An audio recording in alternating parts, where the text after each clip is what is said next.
A light magnitude 3.5 earthquake hit 64 kilometers, 40 miles, away from Queenstown, Otago, New Zealand, around noon of Monday, July 7, 2025 at 1:01 p.m. local time, GMT+12.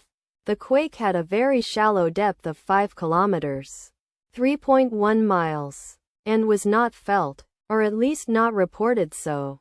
First to report, GeoNet, NZ. After 2 minutes. The earthquake occurred 2 weeks after a magnitude 3.8 earthquake had hit on Sunday, June 22, 2025, at 10:53 p.m. local time, Pacific, Auckland GMT+12, in 51 kilometers, 32 miles, distance to the southwest. Data source from Volcano Discovery.